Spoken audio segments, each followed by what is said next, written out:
10ാം ക്ലാസ്സിൻ്റെ വാർഷിക പൊതുപരീക്ഷ നടന്നുകൊണ്ടിരിക്കുന്നു. മലയാളം ഒരു പരീക്ഷ കഴിഞ്ഞു. അതിൽ ക്രോധം വരുത്തിവയ്ക്കുന്ന വിനകളെക്കുറിച്ച് വിവരിക്കാൻ ഒരു ചോദ്യമുണ്ടായിരുന്നു.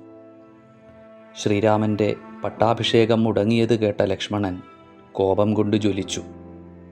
അയോധ്യയെ ചാമ്പലാക്കാൻ പോരുന്ന ക്രോധാഗ്നി അയാളിൽ നിന്ന് പ്രവഹിച്ചു. അപ്പോഴാണ് ശ്രീരാമൻ ലക്ഷ്മണനെ തഴുകിക്കൊണ്ട് ജീവിതമൂല്യങ്ങളെക്കുറിച്ച് സംസാരിച്ചത്. അഹംഭാവത്തിൽ നിന്നുണ്ടാവുന്ന ക്രോധം അച്ഛനമ്മമാരെയും കൂട്ടുകാരെയും കൊല്ലാനും സ്വയം നശിക്കാനും മാത്രമേ പ്രയോജനപ്പെടൂ. അതിനാൽ കോപിക്കുന്നവനല്ല, കോപത്തെ ജയിക്കുന്നവനാണ് ബലവാൻ. ശ്രീരാമൻ്റെ ഈ ഉപദേശങ്ങളാണ് ലക്ഷ്മണ സാന്ത്വനം എന്ന പാഠത്തിലുള്ളത്. കൂട്ടുകാരനെ കൂട്ടം കൂടി ആക്രമിച്ചു കൊന്ന കുട്ടികളും ഈ ചോദ്യത്തിന് ഉത്തരമെഴുതിയിട്ടുണ്ടാവാം. അവർക്കും മികച്ച മാർക്ക് ലഭിച്ചേക്കാം. വിദ്യാഭ്യാസം ബുദ്ധിപൂർവം മാർക്കു നേടി മുൻപന്തിയിലെത്താനുള്ള അഭ്യാസം മാത്രമാണോ? പാഠങ്ങൾ നൽകുന്ന അറിവ് ശീലമായും സ്വഭാവമായും സംസ്കാരമായും മാറുമ്പോഴല്ലേ നമ്മൾ ശരിക്കും വിജയിക്കുന്നത്? അങ്ങനെ നോക്കുമ്പോൾ ഷഹബാസിൻ്റെ ഘാതകരെ പോലെ പരീക്ഷയ്ക്ക് മുമ്പേ തോറ്റുപോയ എത്രയോ കുട്ടികൾ നമുക്ക് ചുറ്റുമുണ്ട്.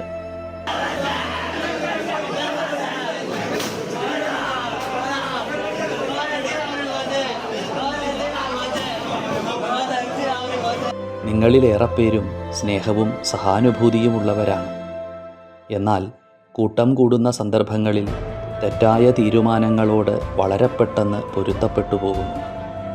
ഒരു ചെറിയ പ്രകോപനം പോലും പൊട്ടിത്തെറിക്കാൻ കാരണമാവുന്ന വിധം ഓരോ മനസ്സിലും ഹിംസ നിറഞ്ഞിരിക്കുന്നു. ഒരുപക്ഷെ നിങ്ങളുടെ വീടും വിദ്യാലയവും പൊതു ഇടങ്ങളുമെല്ലാം ഈ ഹിംസയുടെ ഒളിത്താവളങ്ങളാണ്. നിങ്ങൾ കേൾക്കുന്ന പാട്ടിലും കാണുന്ന സിനിമകളിലും കഴിക്കുന്ന ഭക്ഷണത്തിലും ധരിക്കുന്ന വേഷത്തിലും ഹിംസയുണ്ട്. ചീത്തവാക്കുകൾ സർവ്വസാധാരണമായി ഉപയോഗിക്കുന്നത് ഹിംസയുടെ ലക്ഷണമാണ്. മൊബൈൽ ഗെയിമുകൾ മാത്രമല്ല, നിങ്ങളുടെ ഇൻസ്റ്റഗ്രാമിലും റീലുകളിലും, എന്തിന് നിങ്ങളുടെ പ്രണയത്തിൽ പോലും ഹിംസയില്ലേ?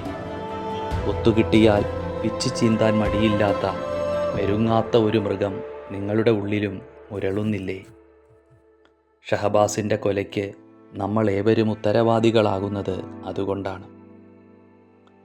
ഈ അടുത്ത ദിവസങ്ങളിൽ മസ്തകത്തിൽ മുറിവുമായി വന്ന ഒരു കാട്ടാനയുടെ വാർത്തയും ചിത്രവും നിങ്ങൾ ശ്രദ്ധിച്ചു കാണും. അപകടം പറ്റിയ കൊമ്പന് തുണയായി മറ്റൊരു കാട്ടാന തുമ്പിക്കൈയിൽ വെള്ളമെടുത്ത് മുറിവിൽ ഇറ്റിച്ച് ശുശ്രൂഷിക്കുന്ന കാഴ്ച ഹൃദയം അലിയിക്കുന്നതായിരുന്നു.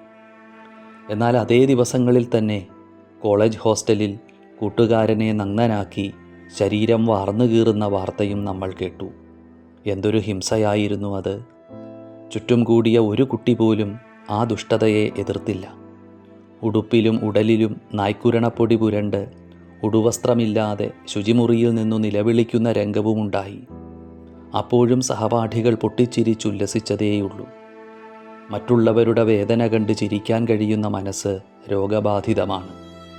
ആ രോഗം സ്കൂളുകളിലും കോളേജുകളിലും ഭയാനകമായി വ്യാപിക്കുകയാണ്. മഹാഭാരത യുദ്ധത്തിൻ്റെ 19ാം പകലിൽ പകയുടെ പ്രതിപുരുഷനായ ഒരു കഥാപാത്രത്തെ വ്യാസൻ കാണിച്ചു തരുന്നുണ്ട്. ഒരു കൂട്ടക്കൊലയ്ക്കു ശേഷവും ഭാവഭേദമില്ലാതെ ഗർഭസ്ഥ ശിശുവിലേക്ക് ആയുധം പ്രയോഗിക്കുന്ന അശ്വത്ഥാമാവ്. ശ്രീരാമൻ്റെ ഉപദേശം കേട്ടടങ്ങിയ ലക്ഷ്മണനല്ല ഇയാൾ. ദേഷ്യം കോപമായി, കോപം ക്രോധമായി, അത് കനത്തു പകയായി സ്വയം കത്തി നിൽക്കുന്ന ആ ദുർഭൂതത്തെ സകലരും ശപിക്കുന്നു. ജീവിക്കുന്ന നരകമായി ഈ ഭൂമിയിൽ തുടരുക എന്ന ശിക്ഷയാണ് അയാൾക്ക് ലഭിച്ചത്. ചെന്താമരയായും അഫാനായും അശ്വത്ഥാമാവ് ഇന്നും തുടരുന്നു. ആ ഗണത്തിലേക്ക് ആളെയെടുക്കുന്ന നരകത്തിൻ്റെ എംബസികളായി വിദ്യാലയങ്ങൾ മാറിക്കൂടാ. കാമം, ക്രോധം, ലോഭം മൂന്നും നരകത്തിൻ്റെ വാതിലുകളാണെന്ന് ഭഗവത്ഗീത പറയുന്നു. മനുഷ്യ മനസ്സിൽ ദൈവസമ്പത്തും ആസുരസമ്പത്തുമുണ്ട്. ആസുരസമ്പത്തിനെ നിയന്ത്രിക്കാനും ദൈവസമ്പത്തിനെ വളർത്താനുമാണ് മനുഷ്യൻ വിദ്യാഭ്യാസം ചെയ്യുന്നത്. അതുകൊണ്ട് വിദ്യാലയങ്ങളെ നമുക്ക് വീണ്ടെടുക്കണം. അതിനെ സന്തോഷത്തിൻ്റെയും സർഗാത്മകതയുടെയും ഇടമാക്കി മാറ്റണം. മാറ്റം നമ്മളിൽ നിന്ന് ആരംഭിക്കണം. കടുത്ത മസാലകൾ ചേർന്ന ഭക്ഷണം കുറച്ചുകൊണ്ടുവരണം.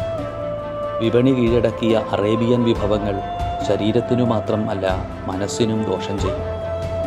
അർമാദിക്കുന്ന ആട്ടവും പാട്ടും അധികം വേണ്ട.